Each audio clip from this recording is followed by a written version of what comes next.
আপনাদের যদি ভেন্ডি খেতে ভালো লাগে অবশ্যই একবার এই দহি মশলা ভেন্ডি রেসিপি একবার আমার মতো করে ট্রাই করবেন। আর এটা বানানো যেমন সহজ আর খেতেও কিন্তু ভীষণই মজাদার লাগবে। আপনারা ভাত কিংবা রুটির সঙ্গে এই দহি মশলা ভেন্ডি রেসিপি ট্রাই করতে পারেন। তাহলে চলুন শুরু করি। আমি এর জন্য ভেন্ডি মানে ঢেঁড়স নিয়েছি 300 থেকে 350 গ্রামের মতো। আমি ছোট এবং বড় দু রকম সাইজেরই নিয়েছি, তবে অবশ্যই ভেন্ডিটাকে পরিষ্কার করে ধুয়ে শুকিয়ে নিতে হবে। দেখুন ঠিক এরকম করে, যেগুলো আমি ছোট ভেন্ডি নিয়েছি ওপরের দিকটা আর নিচের দিকটা ঠিক এরকম ভাবে আমি কেটে নিচ্ছি। হ্যাঁ, ভেন্ডি কাটতে আপনারা অবশ্যই জানেন, তবে আমি একবার দেখিয়ে দিচ্ছি। কিন্তু এটা মাথায় রাখতে হবে, ভেন্ডি কিন্তু আগে ধুয়ে পরিষ্কার করে শুকিয়ে নিতে হবে। আর দেখুন এটা একটা বড় ভেন্ডি নিয়েছি, যেটাকে আমি প্রথমে ওপরের আর নিচের অংশটা কেটে বাদ দিয়ে দিচ্ছি। আর এটাকে আমি দুটো টুকরো করে নিচ্ছি। যদি আপনারা একই সাইজের নেন তাহলে দুটো অর্ধেক করার দরকার নেই, তবে আমি দু রকমের সাইজের নিয়েছি, তাই ঠিক এরকম ভাবে ভেন্ডিগুলোকে প্রথমে কেটে নিলাম। অবশ্যই দেখে নেবেন ভেন্ডিগুলোর ভেতরে কোনো পোকা আছে কিনা, প্রত্যেকটা এরকম ভাবে দেখিয়ে দিলাম। এখন নিয়ে নিচ্ছি একটা পাত্র। দহি ভেন্ডির প্রথমেই নিতে হবে যেটা দই। আমি বড় চামচের 2 থেকে 3 চামচের মতো টক দই নিলাম। নিয়ে নিলাম 1-4 চামচ হলুদের গুঁড়ো, তার সাথে নিচ্ছি Kashmiri red chilli powder half চামচ, আর নিচ্ছি ধনে গুঁড়ো হাফ চামচ, জিরে গুঁড়ো হাফ চামচ। এখন অবশ্যই স্বাদ অনুযায়ী নিয়ে নিতে হবে লবণ, আর নিলাম খুব কম পরিমাণে চিনি। চিনি অবশ্যই দিতে লাগবে, কারণ তাহলে টেস্ট আমাদের ব্যালেন্স হবে। ঠিক এরকম ভাবে সব মশলাগুলোর সাথে আমি দইটাকে দেখুন একটু সময় নিয়ে আমি ঠিক এরকম করে একটা ব্যাটারের মতো তৈরি করে নিলাম। এটা একটু সময় লাগবে, এটা যত ভালো সময় নিয়ে করবেন তত ভালো হবে। এখন যে ভেন্ডিটা ছিল তার মধ্যে নিয়ে নিচ্ছি বেশ খানিকটা লবণ, নিয়ে নিচ্ছি Kashmiri red chilli powder half চামচ, 1-4 চামচ নিয়ে নিলাম হলুদের গুঁড়ো, আর তার সাথে নিচ্ছি বড় চামচের 1 চামচ রোস্টেড বেসন, যেটা আগের থেকে আমি একটু রোস্ট করে রেখেছিলাম। যদি আপনাদের বাড়িতে ছোলার ছাতু থাকে তাহলে ছোলার ছাতু এর পরিবর্তে, বেসনের পরিবর্তে ইউজ করতে পারেন। দেখে নিন কেমন ভাবে আমি ভেন্ডিগুলোর সঙ্গে গুঁড়ো মশলাগুলোকে মিশিয়ে নিলাম। প্রথমেই কিন্তু চামচ দেবেন না, প্রথমে একটু আমি যেরকম ভাবে দেখালাম ঠিক এরকম ভাবে মিশিয়ে নেবেন। তারপরে হালকা হাতে চামচে করে নিচ থেকে ওপর পর্যন্ত এরকম ভাবে মাখিয়ে নিতে হবে।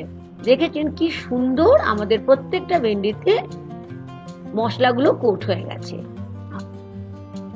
এখন আমরা চলে এলাম গ্যাস ওভেনের পাশে, বসিয়ে দিলাম একটা ফ্রাই প্যান। এখানে নিয়ে নিলাম সাদা তেল বড় চামচের 2 চামচ।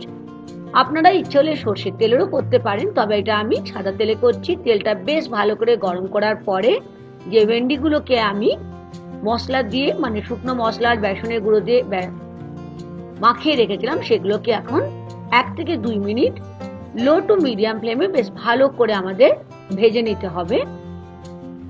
ভাজতে হবে কিন্তু একটু যেন শক্ত ভাবটা চলে যায়, একদম নরম করে ভাজা চলবে না। আর যেহেতু আমরা বেসনের গুঁড়ো দিয়েছি সেই জন্য কি হয়েছে, বেসন যেহেতু আমরা দিয়েছি সেই জন্য এটা খুবই মুচমুচে খেতে হবে। আর ঢাকা দিয়ে দিলাম, ঢাকা দিয়ে আবার 1 মিনিটের মতো রেখে দিয়ে দেখতেই পাচ্ছেন একটু করে ব্রাউন কালার ভিন্ডিগুলোর মতো দেখা যাচ্ছে, মানে আমাদের ভিন্ডি প্রায় ভাজা কমপ্লিট হয়ে গেছে। বেসন দিতে কিন্তু ভুলবেন না, তা না হলে বেসন না দিলে এটা ক্রিস্পি হবে না। ঠিক এরকম ভাবে যখন ভাজা হয়ে যাবে তখন একটা প্লেটের মধ্যে আমি তুলে নিচ্ছি ভেন্ডিটাকে। সেম ফ্রাই প্যানের মধ্যে দিয়ে দিলাম বড় চামচের 3 থেকে 4 চামচ তেল। তেলটাকে বেশ ভালো করে গরম হতে দিলাম।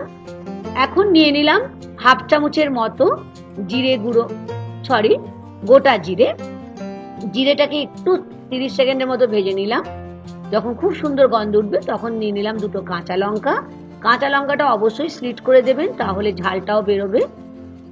নিয়ে নিচ্ছি বড় চামচের 2 চামচ পেঁয়াজের কুচি, একদম যেটা আমি একদম ছোট ছোট করে রেখেছিলাম। যদি আপনাদের মনে হয় পেঁয়াজ দেবেন না, পেঁয়াজটা অমিটো করতে পারেন। পেঁয়াজটাকে একটু হালকা ভাবে ভেজে নিতে হবে, একদম ব্রাউন করা কিন্তু চলবে না। দেখতেই পাচ্ছেন একটু কালারটা যখন চেঞ্জ হয়ে গেছে আর কাঁচা গন্ধটা যখন চলে যাবে আমি নিয়ে নিলাম হাফ কাপ টমেটো, আদা, রসুন আর শুকনো লঙ্কার একটা পেস্ট বানিয়ে রেখেছিলাম, সেটা নিয়ে নিলাম। এখন মিডিয়াম ফ্লেমে 1 থেকে 2 মিনিটের মতো বেশ ভালো করে আমাদের আদা, টমেটো, শুকনো লঙ্কা, পেঁয়াজের পেস্টটাকে কষিয়ে নিচ্ছি। নিয়ে নিলাম কাশ্মীরি রেড চিলি পাউডার 1/2 চামচের মতো, ভালো করে মিশিয়ে নিচ্ছি মশলার সাথে। এখন কিন্তু ফ্লেমটা লো টু মিডিয়ামে রাখতে হবে, তা না হলে এটা পুড়ে যেতে পারে। নিয়ে নিচ্ছি ধনে গুঁড়ো 1/2 চামচ, তার সাথে নিয়ে নিলাম জিরে গুঁড়ো 1/2 চামচ। ধনে জিরে দিয়ে আবারও বেশ ভালো করে পেঁয়াজের সাথে আর টমেটো, আদা, রসুনের পেস্টের সঙ্গে কষিয়ে নিলাম। নিয়ে নিলাম 1 চামচের মতো কাসুরি মেথি। যদি কাসুরি মেথি না থাকে নাও দিতে পারেন, তবে কাসুরি মেথি দিলে দহি মশলা ভেন্ডির টেস্ট কিন্তু দারুণ হবে, একদম রেস্টুরেন্ট স্টাইলে। অল্প জল নিয়ে অ্যাড করে নিচ্ছি, তা না হলে মশলাটা পুড়ে যাওয়ার একটা সম্ভাবনা আছে। জল দিয়ে আবার 1 মিনিটের মতো কষিয়ে নিচ্ছি। দেখতেই পাচ্ছেন তেল ছেড়ে বের হয়ে এসছে। এখন একদম ফ্লেমটাকে বন্ধ করে দিতে হবে। ফ্লেম বন্ধ করে আমি এখানে নিয়ে নিচ্ছি দই দিয়ে যে মিক্সচারটা রেডি করে রেখেছিলাম। বন্ধুরা, এটা একটা ভীষণ ইম্পর্টেন্ট টিপস। দই যখন দেবেন তখন একদম ফ্লেমটা বন্ধ করে আবার দেওয়ার পরে লো ফ্লেমে আমরা 1 থেকে 2 মিনিটের মতো কষিয়ে নেব। তার কারণ যদি আমরা হাই ফ্লেমে করি তাহলে দইটা ফেটে যেতে পারে। দেখতেই পাচ্ছেন সাইড থেকে কি সুন্দর তেল বের হয়ে এসছে। কি দেখে তো মনে হচ্ছে একদম রেস্টুরেন্ট স্টাইলের না, একদমই। এখন যে ভাজা ভেন্ডিটা রেখেছিলাম আমি অ্যাড করে দিলাম। এখন বেশ ভালো করে 30 থেকে 40 সেকেন্ডের মতো মিডিয়াম ফ্লেমে মশলার সঙ্গে ভাজা ভেন্ডিটাকে কষিয়ে নিতে হবে। নিয়ে নিলাম গরম মশলা 1/2 চামচের মতো, তার সাথে নিয়ে নিচ্ছি গরম মশলা দিয়ে আরেকটু ভালো করে আমি কষিয়ে নিচ্ছি মিনিট 2 মতো। এখন যে পাত্রে আমি দইয়ের ব্যাটারটা করেছিলাম সেখানে নিলাম 1/2 কাপ জল। জলটা এখন দিয়ে ঢাকা দিয়ে মিনিট 2 থেকে 3 মিনিট আমাদের কুক করতে হবে। তবে অবশ্যই লবণ তো দেখে নিতেই হবে, কারণ লবণ স্বাদ অনুযায়ী লাগবে। কভার করে আমি 1 থেকে 2 মিনিট কুক করে নিলাম। এখন দেখেই বুঝতে পারছেন পুরো রান্না মানে দহি মশলা ভেন্ডি রেসিপি আমাদের তৈরি হয়ে গেছে। তেল ছেড়ে বেরিয়ে গেছে। এখন ওপর থেকে দিয়ে দিচ্ছি বেশ খানিকটা ধনেপাতা কুচি। কেমন লাগলো আজকের রেসিপি? এখন আমি সুইচ অফ করে ফ্লেম অফ করে দিলাম। তৈরি হয়ে গেল মশলা দহি ভেন্ডি, যেটা আপনারা গরম গরম ভাত কিংবা গরম রুটির সাথে পরিবেশন করতে পারেন। আশা করি আজকের রেসিপি আপনাদের খুবই ভালো লেগেছে। ভালো লাগলে লাইক আর শেয়ার করতে ভুলবেন না। নতুন বন্ধু হলে সাবস্ক্রাইব করে নিয়ে আমার সাথে থাকার অনুরোধ থাকলো। আজ এই পর্যন্ত, ধন্যবাদ।